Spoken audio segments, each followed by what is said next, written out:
Hello বন্ধুরা, সবাইকে স্বাগত। আমি আরও একবার যাচ্ছি কলেজে। কি করতে? না পড়াশোনা না, টাকা পে করতে। কিছু হোক বা না হোক, কলেজে গিয়ে শুধু টাকা পে টাকা পে টাকা পে। এইসবে সেকেন্ড সেমিস্টারে উঠলাম।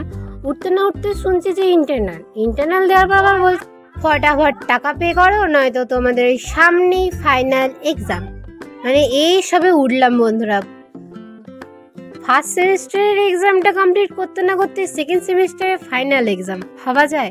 তো যাই হোক, বন্ধুরা দেখতে দেখতে চলে এলো, তো ওর সাথে যাচ্ছি কলেজে আবার টাকা পে করতে।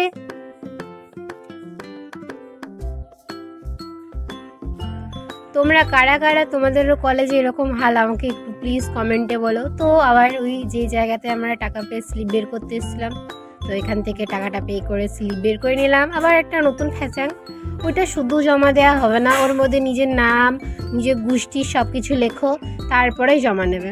তা এখানে আমরা প্রেজেন্টটাও দিয়ে দিলাম। কলেজ এসেছি বন্ধুরা, প্রেজেন্টটাও দিতেই হবে না, আর খালি পেটে তো যাওয়াই যাবে না বাড়ি, তাই ফুচকাটাও খেয়ে নিলাম। তো এখানে আমার বান্ধবী আমার জন্য একটা গিফট নিয়ে এসেছিলো ছোটোবেলা, তো খুব কিউট না? তো বান্ধবী এটা আমাকে দিল, 3টে নিয়ে এসেছিলো, তো আমার আরেকটা বান্ধবী আসেনি। তো এই বলে ভিডিওটা এখানে শেষ করছি। Tata bye bye. পরে